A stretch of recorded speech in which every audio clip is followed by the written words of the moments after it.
welcome everybody that's with us here this morning at the House of Justice. I want to welcome all of you that are watching us online, on whichever platform you may be watching. We thank you for signing on and being with us on this Saturday morning. Because of it's Saturday, you know where you need to be, right here with us at the House of Justice.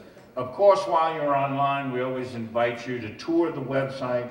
Plenty to experience, plenty to experience on our website, and so we invite you to take advantage of it while you're there online. You can go into the galleries and see what's been happening in terms of the photo galleries and some of the news items. You can get caught up on some of the key issues and become a part of our voting brigade, all right there on the website.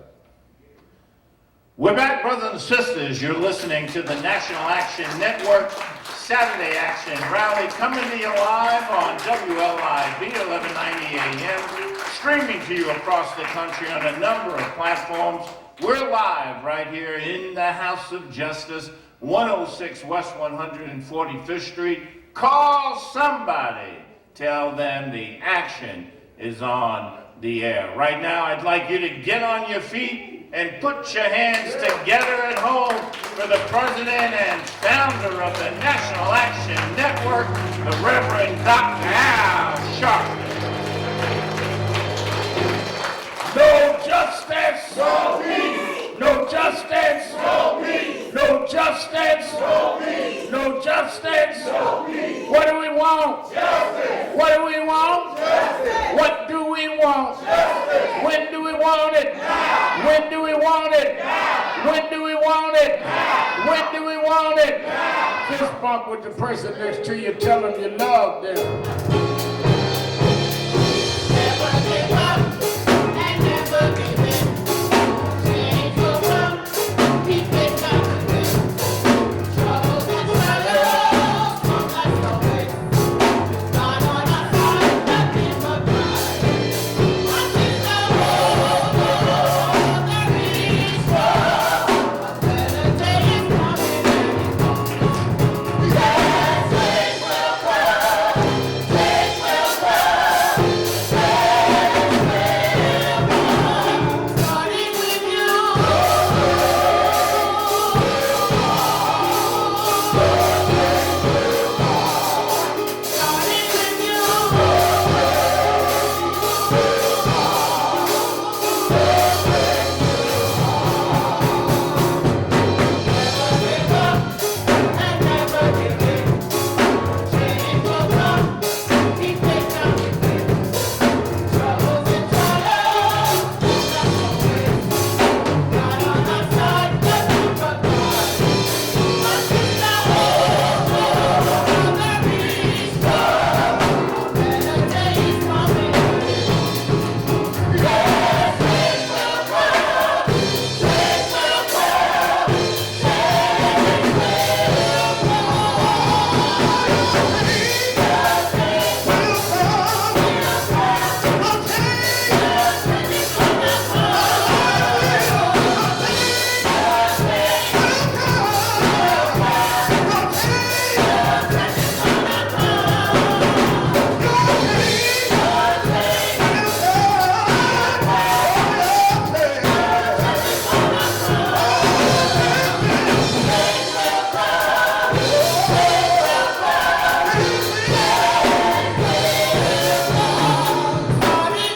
with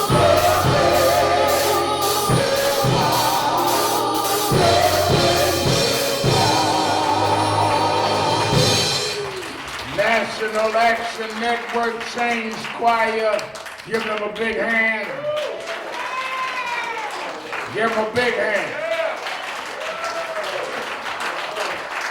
Certainly we're happy to be with you another Saturday morning for the Saturday Action Rally for you that are here live at the House of Justice, 106 West 145th Street in the village of Harlem.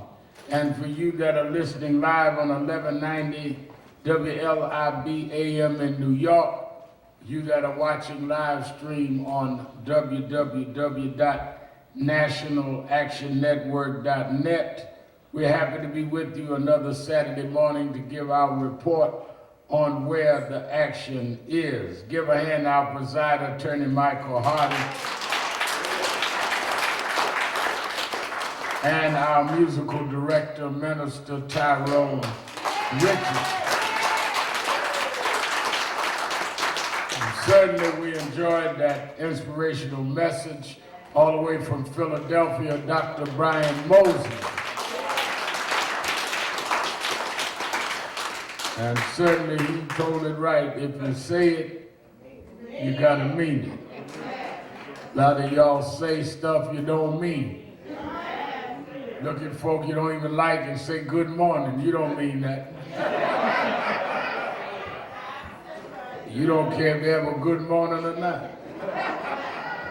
And one thing, I like how he did it, because one thing that you should do is be very careful about what comes out of your mouth. One thing I've learned in my journey is that people only have the right to expect of you what you say. If you can't live up to it, don't say it. Nobody forces you to say something that you're going to be about if you're not going to be about that. That's you deciding to do that. So if you're going to say it, be it. If you're going to be someone that is an activist, be active. If you're going to be a Christian, be a Christian. You're going to be a Muslim, be a Muslim. Whatever you say you're going to be that. But you can't tell me that you one way and I catch you another way, and then I expect to respect you or feel that I can trust you. So I enjoyed his message this morning. Give him another hand.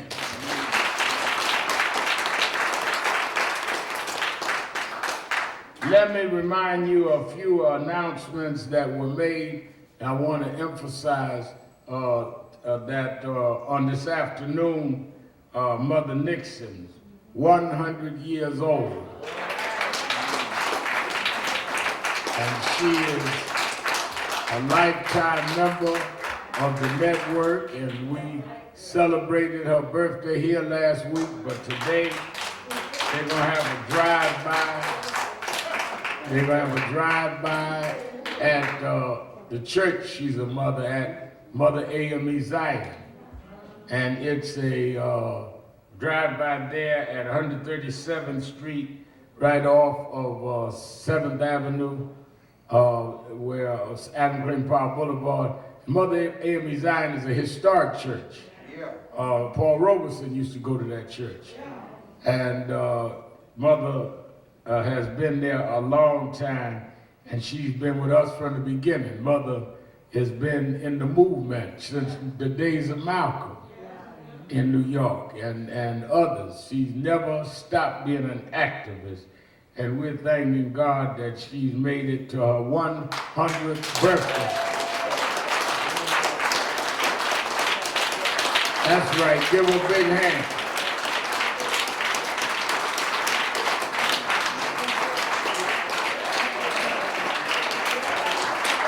She's jumping up in her seat. All right, throwing her fist. All right. I've been telling everybody on the national staff that works with me about how they got to work out and diet like I do. And I'm, vegetarian. I work out every morning. And I called Mother Dixon on her birthday, 100th birthday this week, and she told me and Dominique she had just left Sylvia's having some soul food. So when I hung up my cell phone and told that Attorney Hardy, I said, she just left Sylvia's at 100 years old. And Hardy been trying to watch his diet. Hardy went in and ordered 3 slabs of ribs. He said, forget about all this health food. If she get 100 years old, I can eat what I want to eat.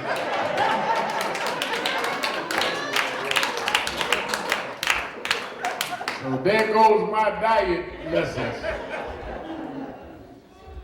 I tried to convince her she was eating salad at Sylvia's. Well, I don't think he bought it. Also this afternoon, before we go for our members, and it's been announced that my book is coming out at the end of the month, and we're going to do a signing here on the Saturday before, on the 26th, I believe. And you can get it here cheaper than you'll get it in the stores, and I'll sign it for you. But our chairman of the board, Reverend Dr. W. Franklin Richardson, has written a great book called Witness to Grace. And he talks about his journey of one that he wasn't supposed to go to college. He had a learning disability. And he was able to convince them to let him go to Virginia Union. And they said, all right, we'll let you go for just 1 year. If your grades make it, we'll see. And he went on not only to hold time and get his degrees and on to his higher degrees, he's now the chairman of the board of that college, Virginia Union.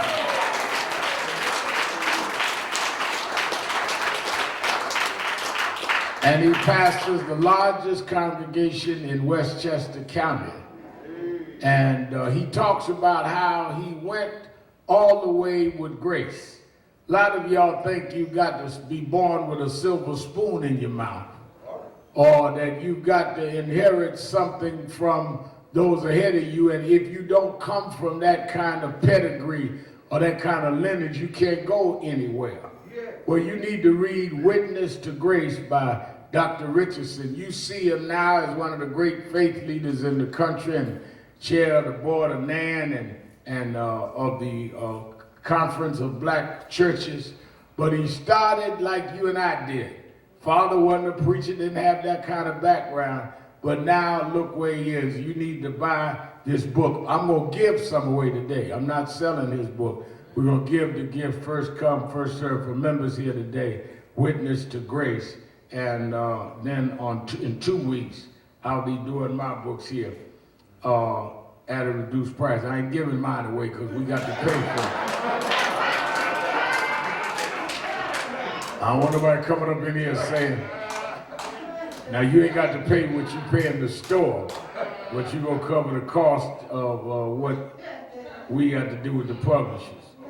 Let me also say that I remind you that tonight and tomorrow, Saturday and Sunday, don't forget to watch Politics Nation with Al Sharpton live on MSNBC. Many of you heard from the squad, the Congresswoman from Massachusetts, Congresswoman Ayanna Pressley, spoke at the march 2 weeks ago, and she'll be one of my guests. I want to deal with this whole Trump and his being exposed with saying on tape that he knew the pandemic was dangerous, he was warned it was deadly, and he did it anyhow. Said what he said anyhow. I'm going to get into that in a minute. Let me also, by way of announcements, on this Tuesday would be Eric Garner's birthday. And from 6 p.m. to 9 p.m., 6 in the evening to 9 at Barclays Center in Brooklyn. His mother is going to have a birthday rally remembering Eric Garner. And I think that, well, let her tell you herself what they're going to do. Gwen Carr's in the house as she is every week. Mother of Eric Garner, Sister Gwen Carr. Good morning, everyone. Good morning. And thank you, Nan family. Thank you, Reverend Sharpton and Attorney Hardy and all of you who have always supported me. Yes, this Tuesday would be Eric's 50th birthday. And I plan to celebrate it by being down by the Barclays Center, and we're going to have musicians, going to have poets, and it's going to be a day I want to celebrate his life rather than commemorate his death. And I'm asking everyone who can to come down there. It's from 6 to 9 p.m. on Tuesday. And I just want to tell the world what I feel about my son And I want to just embrace the life that I had with him while he lived. And I just want to share it with everyone. And I want to make that Eric Garner Day. So I'm telling you, there are going to be Congress people there, there's going to be elected officials, and I just want to present to them, this is the way I feel that that day should be remembered from here on in as Eric Garner Day. So please come out. Thank you so much. Give a hand, Gwen Carr.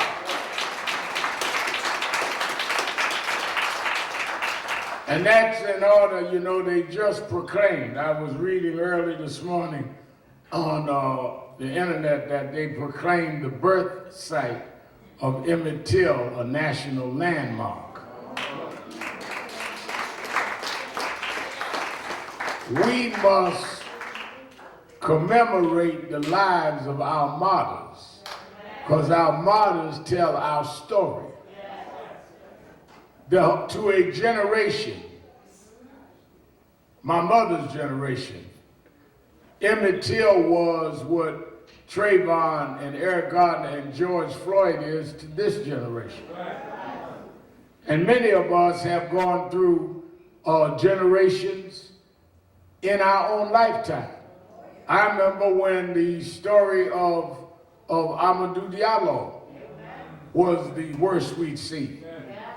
Or before that, Yusuf Hawkins. HBO has the film out now. Our martyrs tell our stories.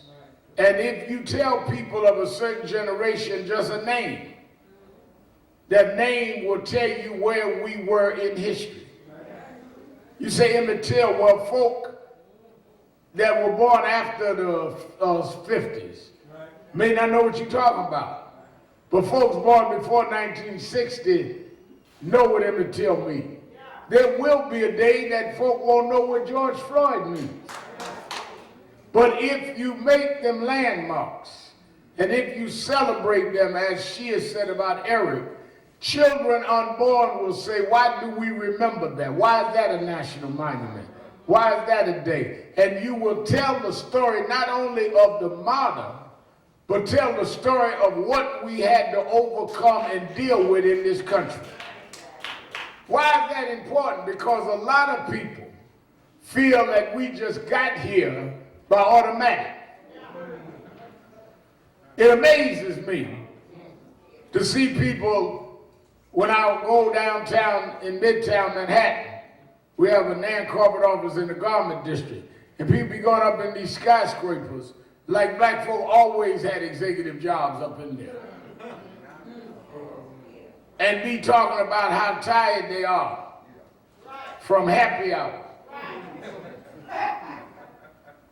Or what they're gonna do the weekend. And if they knew the price that was paid to even open up those doors, they would not be spending more time at happy hour than at their desk. I see folk in elected office that act like it is natural they sit up in the city council or Congress. People had to fight to get the right to vote and then fight to get you elected. And you go in those offices and sell out the movement that made you possible. I talked to one guy the other week. I said, well, I think that we need to really push. There's a member of Congress got to push this bill on George Floyd. He said, well, you know, I'm polling it in my district. Polling it in your district? What do you think we sent you to Washington for? We did not send you to do your politics. We sent you to do our policy.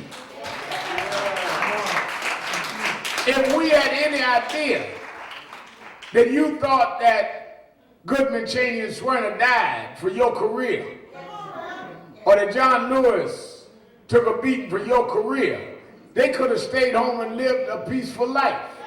People gave up their comfort for you, and you act like you got there by yourself. This is what we need to emphasize by honoring the lives of our martyrs like Eric Gardner, like Emmett Till, like Yusef Hawkins. Give Ms. Carr another hand.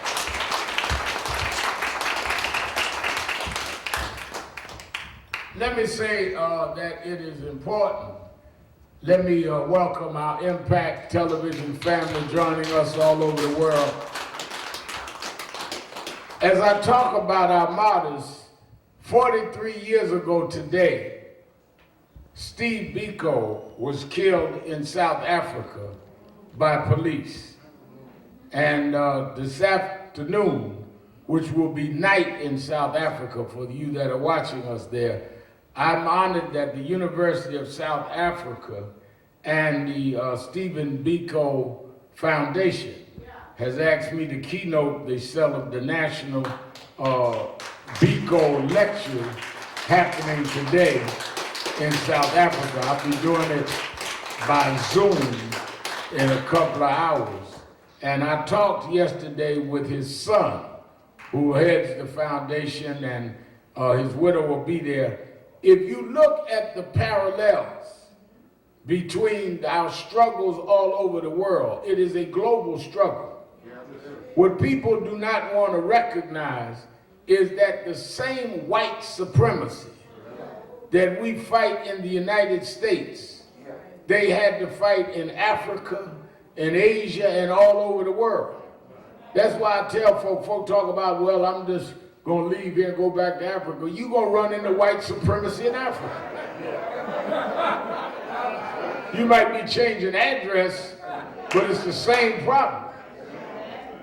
And it always are those that fight against the system that have to face the arm of the enforcers of the system.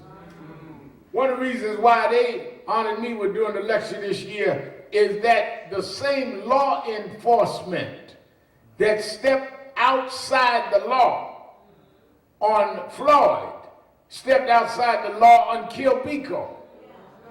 Same thing. And that is why you got to deal with it as a systematic racism.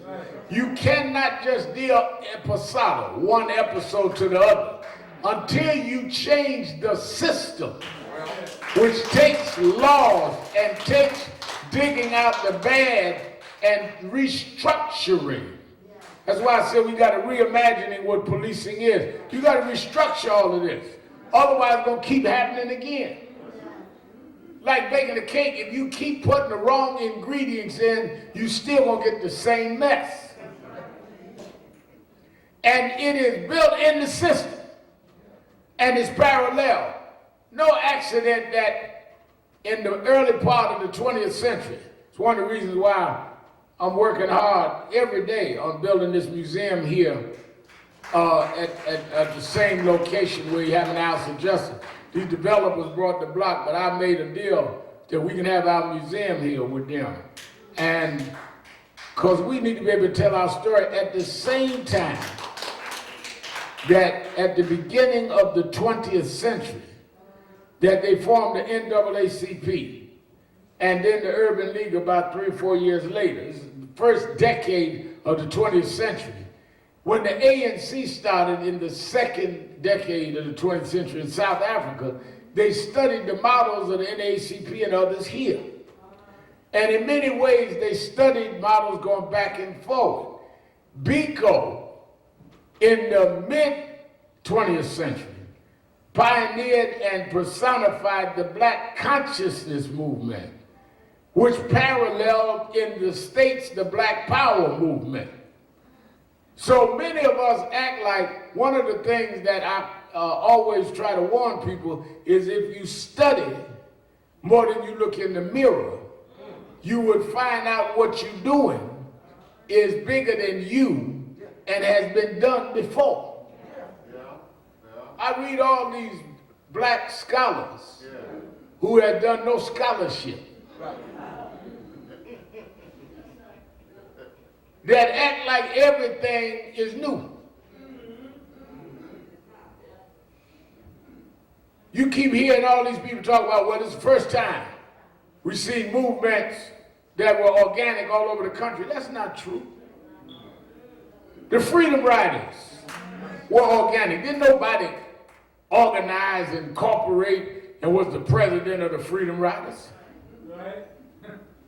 It was students that decided to get on those buses and say that blacks can go travel interstate and ride the front of the bus.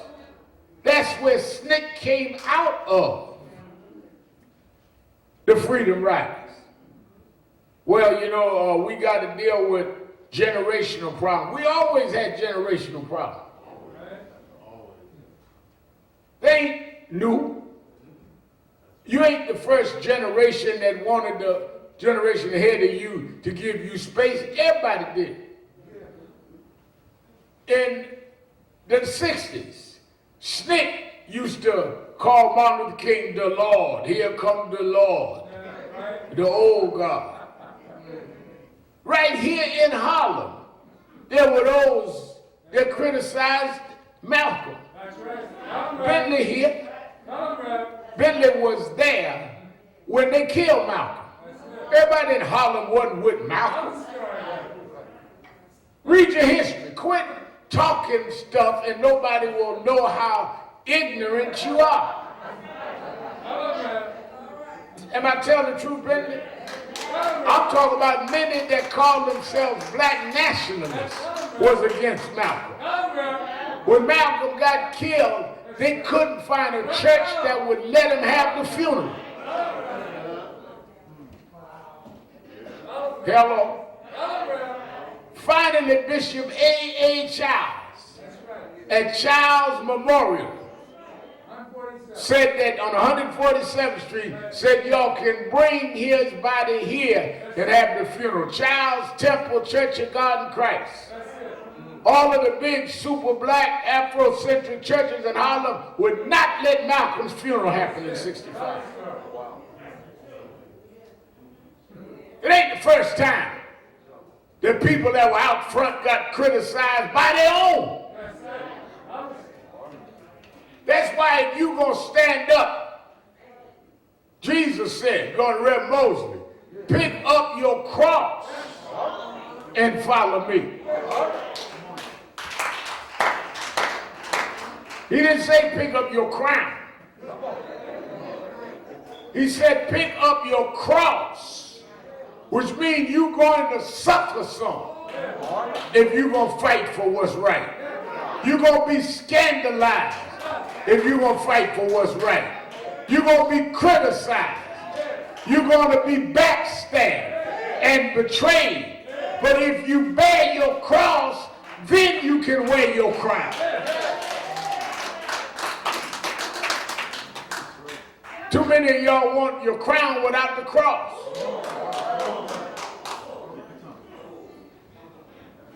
Say something at one rally slick and run back to Facebook, see how many followers you got. Facebook freaks.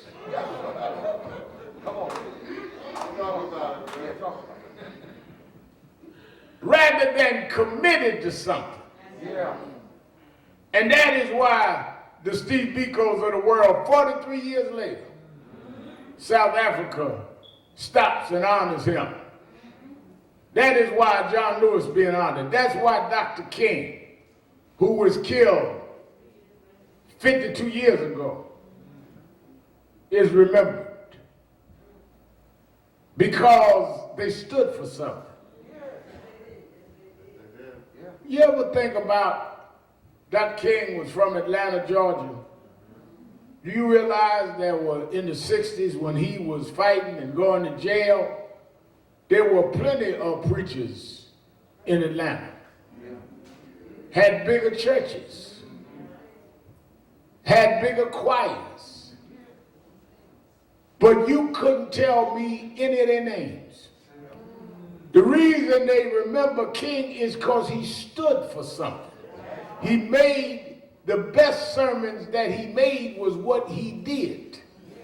There's a part where your message is in your action, not in your mouth. Malcolm. There were plenty of Ungawa, Black Power folk in Harlem in the 60s. We remember Malcolm because of what he stood up for. Quit running your mouth and get involved in doing some work. And if you get some credit, good. If you don't, work anyhow.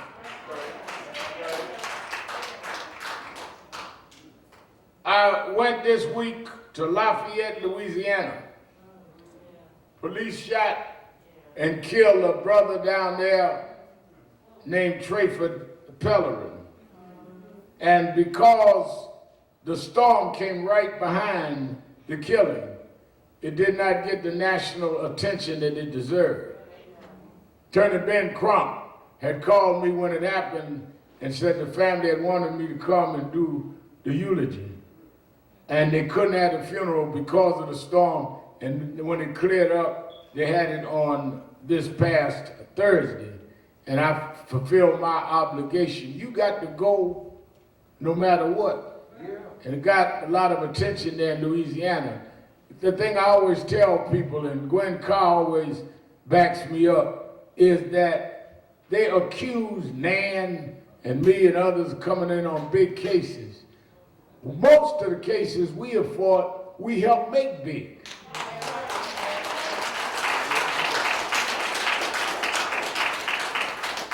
That's part of why people call us.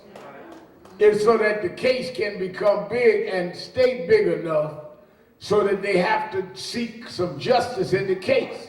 If they can hide the case, you ain't got a shot at justice. You may or may not get justice, but you have a better chance if you can keep it in their face. And a lot of those that are there when it happens in the beginning fade away and go on to the next case. We stay right with the case and the family until the end, because that is what we do. That's why we got an organization. I be dealing with folks all the time. I say, well, you want to form your own group, good. But where is the group located? No, we're viral. Well, how are folk going to get help if they don't know where to go talk to somebody? That's why in the first hour of this broadcast every week, we have our crisis director, William Allen, speak. We don't only just rally and march and do television and radio. We do on a daily basis, dealing with people's crisis. Some folk, they no heat in the building in the winter. Some folk, there is whatever the problems may be, and whatever the situations may be, can't get the elected officials to respond. You got to be serious about the work. Like yesterday, George Floyd's family went to court in Minneapolis and had to deal with the hearing. You don't know the psychological damage that it is for you to have to sit there in court and look at 4 men that killed your brother, your cousin, your nephew, and you have to watch them stand up in the court and tell a story that is an absolute lie about your loved one. They went to court yesterday in Minneapolis, and the 4 police officers that are indicted said, well, one of the defenses are that George Floyd died of something in his system. It wasn't caused by them putting the knee on the neck. That's how they argue that. Now, it come out in this one New York Times that the main officer, Chauvin, had used neck procedures before. That's one of the reasons why we want this George Floyd bill passed, is because we want to have the background of the police. First thing they always do when there's an incident is give you the background of the victim. No, I want the background of the policeman. Has this policeman ever been reported before? Has there been incidents before? Has he been charged with harassment before? Whatever the background of the victim, the policeman didn't know that when he shot him. He didn't have his record on his back. Blake, that they shot 7 times in his back on video in Wisconsin. They talking about, well, you know, he had a background. The policeman didn't know that. What would they call that in court, Hardy? That is immaterial. Has no bearing on the evidence. So why are you castigating the background and character of the victim and not telling us the background of the policeman that did the shooting? And that is why you need committed activists and organizations to stay with these families, because they are going to drag their names through the mud. And you're going to need folks that will stand with them during the hard times like you did during the good times.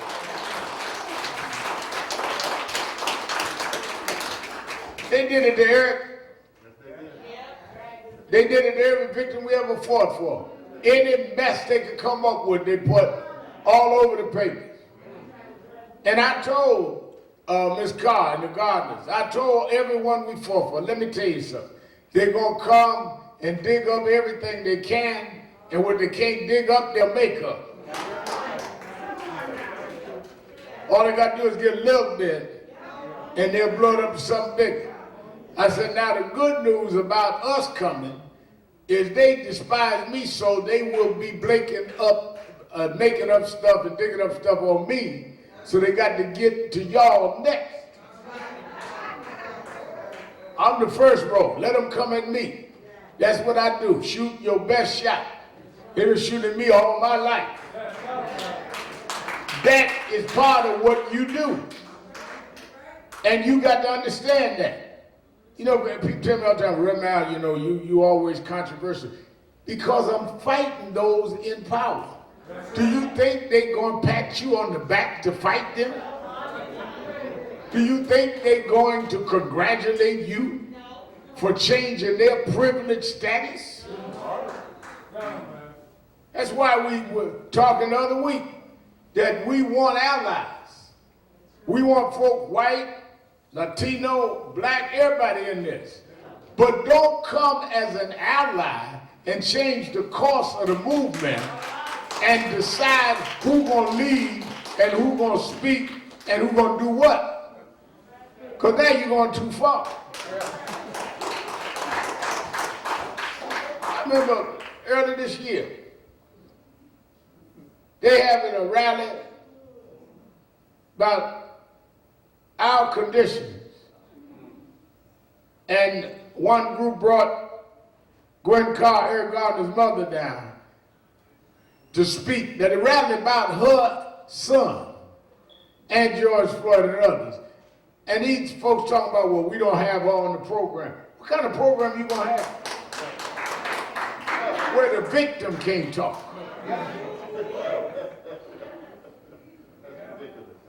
I'm not making this up. She's sitting right here. They called, told me that. I said, what you talking about? Because some want to give sympathy to us, but don't want to share power with us and empower us to execute justice and what is right. That's why I told them at Selma in my speech for the voting rights anniversary, we are not looking for better slave masters. We're looking to be free. I don't need you to be in charge of my freedom, because as long as you're in charge, I'm not free.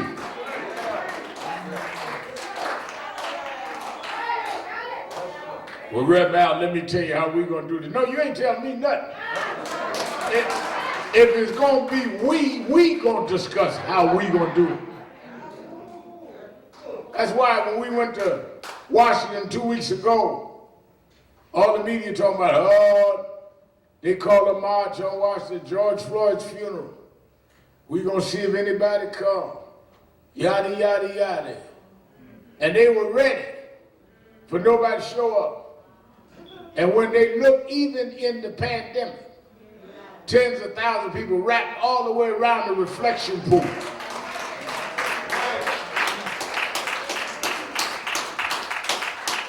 And we had everybody speak and then put the families up to speak. So many family folk up, you could hardly get up on the steps of the Lincoln Memorial. Gwen Carr couldn't get up there. Because I wanted the victims to speak. And all these so-called leftist progressives talking about, I didn't get my chance on the program because it wasn't about you. Let Breonna Taylor's mama speak. Let George Floyd family speak. That's who we here for. And that has got to be where we keep focused. And that is why we rally and deal with, as we deal with. Well, one of the reasons that I was saying that day and this day and said in Lafayette this week that we got to keep our eye on these laws is that if you don't change the law, you don't have a basis of your prosecution. That's why the George Floyd law is important, and it must be federal. Already they changed the state law in New York around chokeholds around Eric Garner, the Eric Garner law. George Floyd is a national expression of that. And that is what we have to do. Now, that is why in this book I have coming out, I talk about the crossroads in America. We at a crossroads because what Trump represents is going on a road to bring back the laws that dismantles everything that was achieved. That's it. What is he after? Voting, That's it. police behavior, economic behavior. Ain't no accident that he's running around bad-mouthing mail-in voting. When he knows that in a pandemic more people gonna vote by mail than ever. Ain't no accident that he's running around saying they're gonna try to steal the election. He is trying to block you voting and having the mind to vote. Let me tell you something. Trump come to New York just like I do. They have a thing downtown on Times Square before the pandemic called 3-card Monday, where they get you looking at the wrong card to take your money. He's trying to get you ready for the count, so that if Biden beats him, he can tell you, I told you they was cheating, I told you it was corrupt, and if you're not careful, they will be fighting the count all the way into 2021. You can't let them fake you out of it. Now, let me give you the black caucus of the fake. I want y'all to get this now. If you're in a beauty parlor, come from under the dryer. You need to hear this.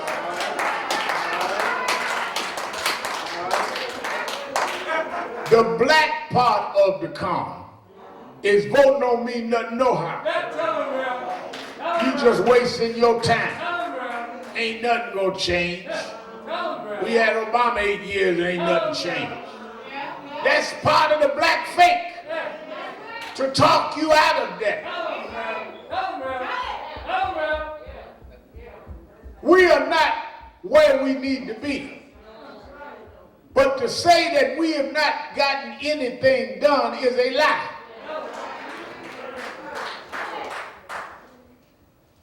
My mother, my father, born and raised in the South, could not go to schools with white kids, could not vote, could not go to a public toilet, could not check in a hotel, couldn't use a water fountain in the town they were born in. I'm not talking about back in the prehistoric days, I'm talking about my mama. Don't tell me ain't nothing changed.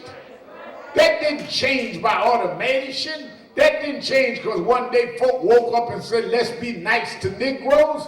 That changed because folk got out there and fought and stood up and voted for people that would make the change.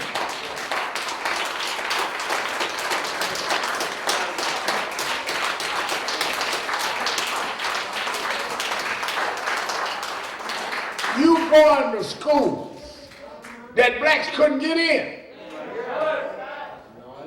and sitting up there getting a PhD in ingratitude. Well, the way I analyze this thing is the metamorphosis of it. The way I analyze you is that you would not be there analyzing if some folk with no D's and now some with no diplomas hadn't paid a price. And therefore, voting don't solve everything, but it addresses some things. And if you're trying to dig your way out of being put in the pit, you use everything that is available to lift yourself out of the pit. But Trump is going to have them come out here with all this vote no matter stuff. Then he going to come with, where is Biden and them on these issues? Well, where's Trump? Guy called me on my radio show the other day. Well, I'm not forgiving Biden for the crime bill. I said, well, I marched against crime bill and Biden in '94. But Trump is for it now. Biden has said there was unintended consequences. They shouldn't have done certain parts of it. Trump is for it now. Trump said we ought to have stop and frisk nationally now. How you more mad at somebody 25 years ago than you are somebody today?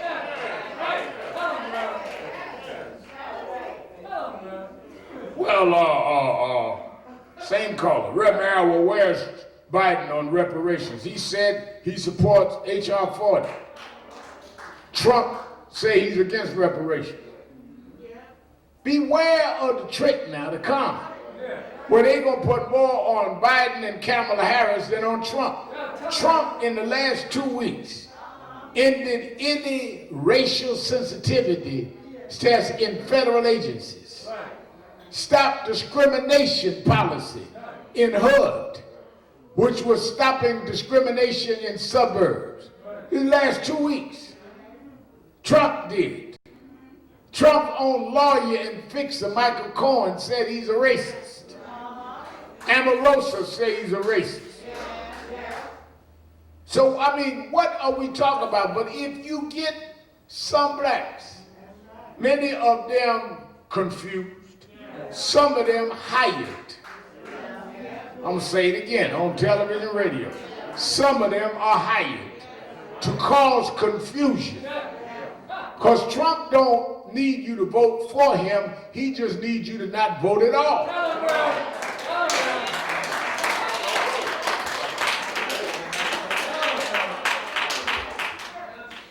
Now, those that are, and I go back to history again with some of those that have been around a while, like Mother Nixon and Bentley and them. This we have seen before.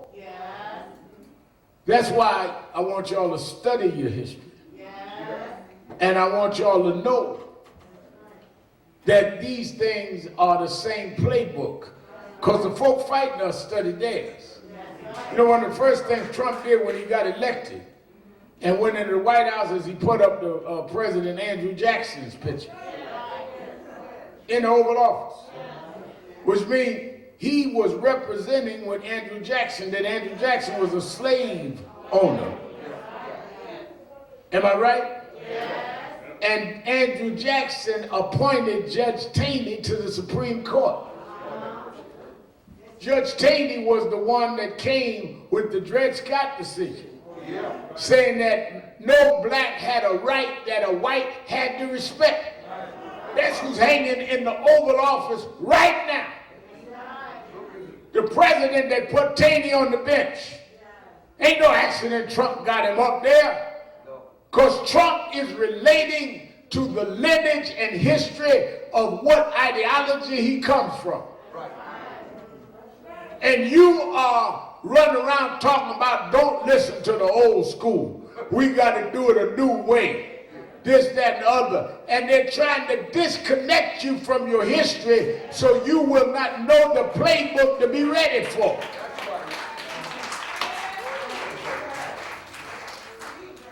If they can cut you off from learning about what happened, then you will not know what is happening now. Only way you kill a tree is you got to uproot the tree. Long as the roots are alive, the tree's not dead. And the problem we got is too many uprooted preachers and uprooted activists that not planted nowhere, not grounded nowhere, and you got no strength then to depend on.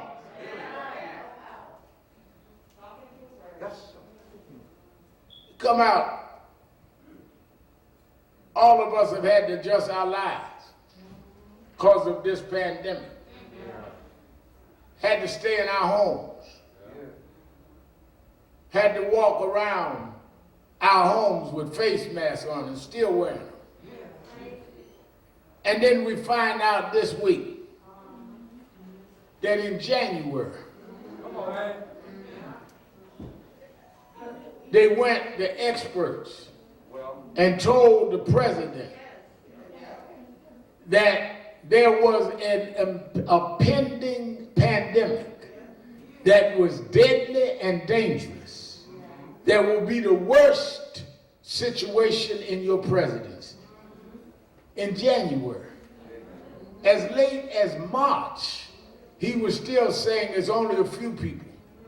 It'll disappear with magic. And the witness that he said it, I hang around Hardy, so I believe in everything I say. I got to have a witness. You work in the office with Hardy every day. How do you back that up, Reverend? Where is the evidence? So the witness that I had to Donald Trump saying it is Donald Trump. Because Woodward interviewed him on tape. And he said, they told me in January, but I did not want to make people panic. Let me tell you now.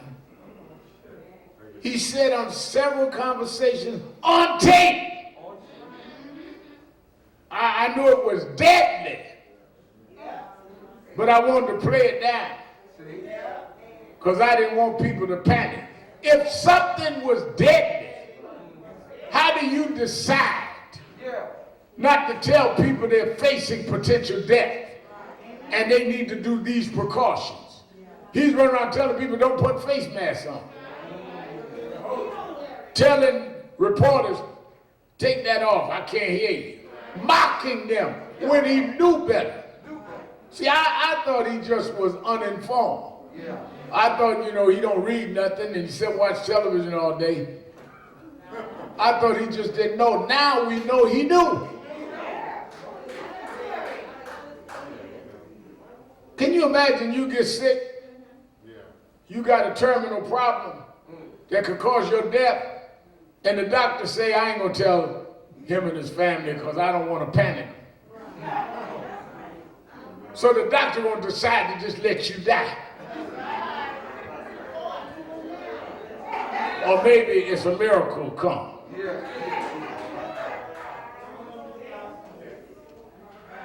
This is the situation we in, where you got a man sitting in the White House that does not care about a deadly disease coming, that has already eroded all of the mandates that he could around race and civil rights.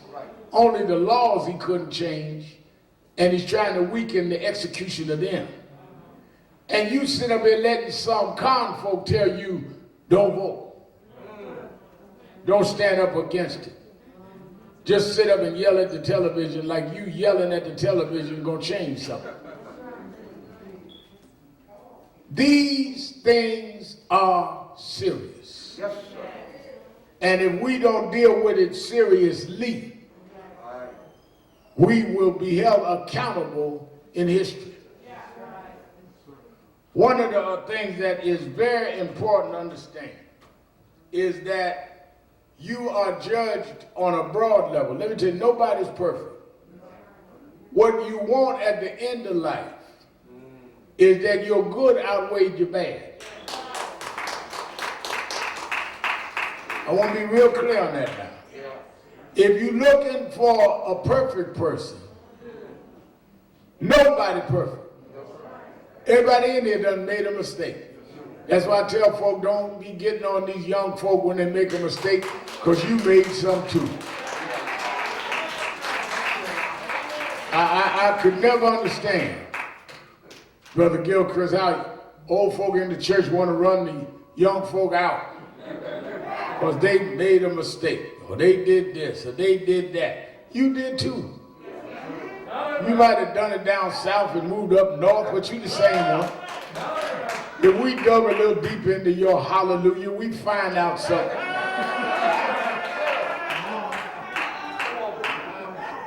You wasn't at church every night. But if your good outweighs your bad, that's why Reverend Richardson's book is so important about mercy. We all survive because the mercy of God. That's why that song is He looked beyond my faults. That's why I don't care who comes with any mess on me. If God looks beyond my faults and sees my needs, I could care less what faults of mine you can't get over. If God got over them who gives me breath and life, what do I care about somebody that can't give me nothing?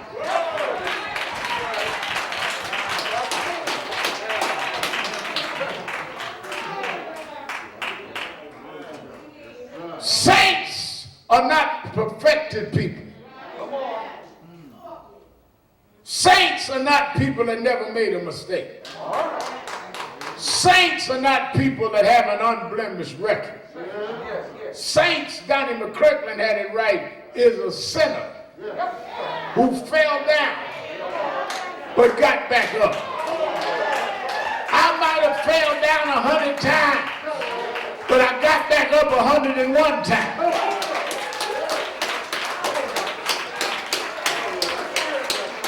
Just because you fall, don't wallow, get up. Don't lay there and holding a pity potty, get up. Don't lay there being humiliated, get up. If you can't find the strength to get up, roll over and look up until you can figure out how to get up.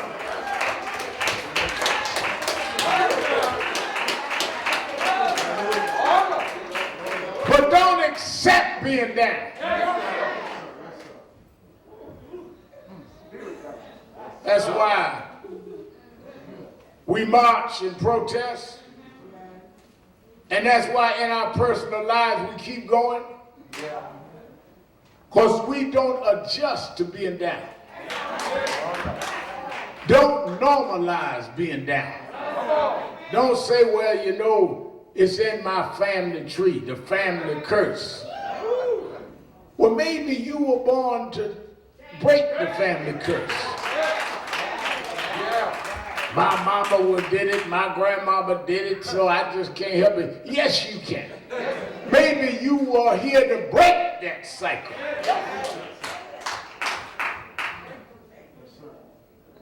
That's why I was reading the other day, Reverend Moses, I'll let y'all go.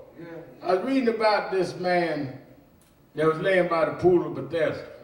And y'all heard me talk about this a lot of times, about the man laying there 37 years. But I thought about it a different way. You know, one of the things when you've been a preacher a long time, you could take the same text and see it different. Come on now. The thing that we miss a lot in that story, man laying by the pool. Scripture said he laid there 37 years. And they say that every once in a while an angel would come and trouble the water. And if you got in the water, while it was being troubled, that you would be healed of your affliction. Well, Is that the book? And they said that this man laid there 37 years. And the angel kept coming. But he never got in the water. well, Now, imagine the conversations he's having. Because they said that there was a bunch of infirm people around the pool. So, all these people laying around the pool, all of them got an infirmity. yeah. And he's laying there having infirmed conversations. Yes, That's the first problem y'all got. Is y'all talking to people that are down as you are. But what do people laying around the pool talk about? Other than they reconfirm each other's infirmity. Yeah, you can't walk, you can't get up, well, I can't see, well, I got a hip problem, I got this problem, I got that problem. Them no good kids of mine ain't come by here and helped me get in the pool.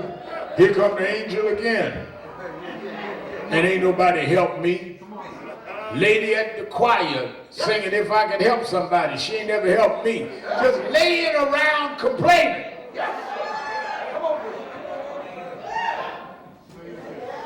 But then the Bible said that Jesus came by. And y'all know we talk about how Jesus healed him, but here's what I missed.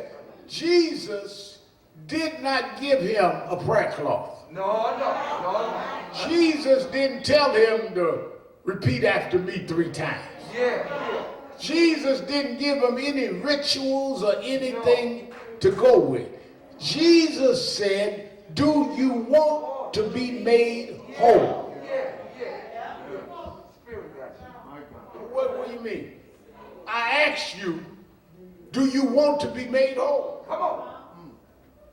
Well, I've been laid here 37 years and the angel goes, no, I didn't ask you that. Come on. Do you want to be made whole? Yeah. Now, what I missed was that your healing, your deliverance is in you. Jesus didn't put no Jupiter stuff on him. If you make up your mind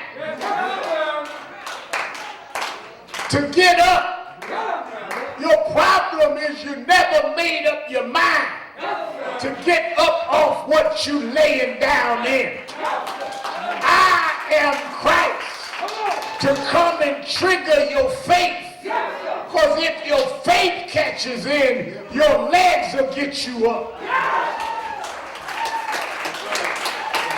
You got to change your mind. If you change your mind, we can change your behind.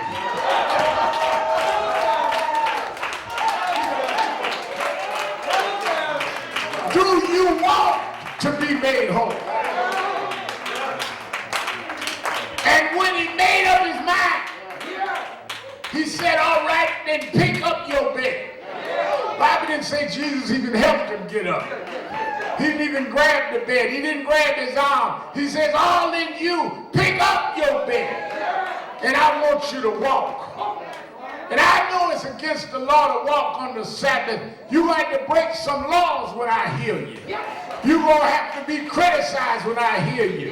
But the folk that talk about you, the folk that say you're breaking customs, holding your bed on the Sabbath, they didn't pick you up. I picked you up. I triggered your faith. Put your bed on your back and walk down Main Street. Let them talk about you, but walk anyhow. Let them scandalize you, but walk anyhow. Let them terrify you, but walk anyhow. Put your bed on your back and say, I changed my mind.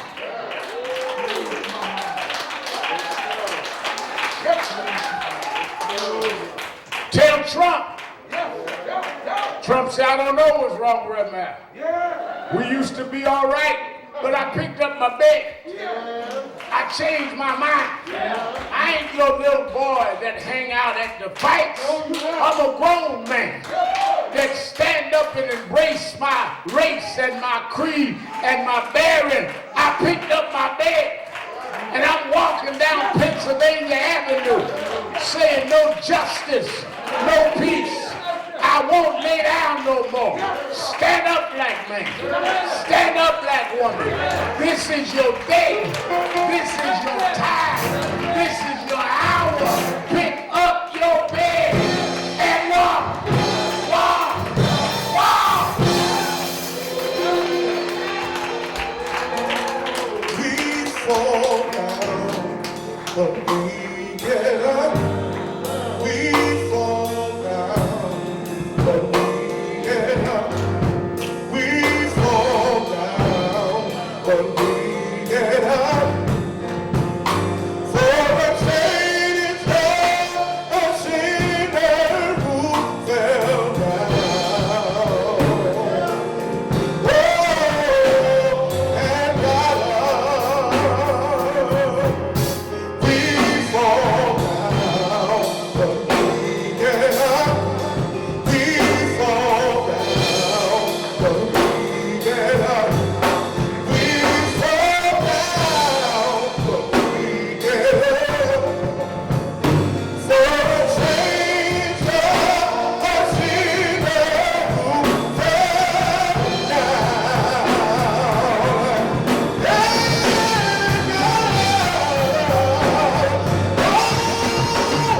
We fall down, but we get up.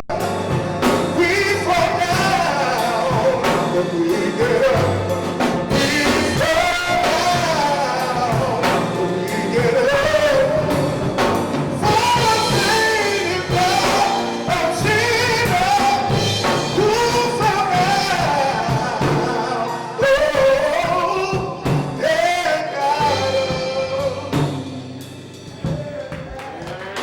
Everybody's singing. Everybody's singing. Everybody's singing.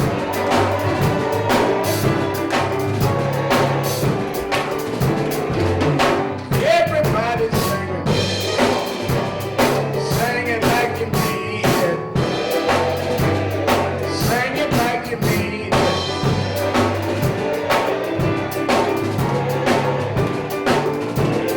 We want justice. Got to have justice. We want justice.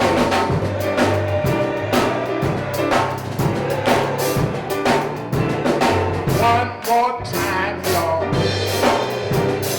One more time, y'all. One more time, y'all. Yeah.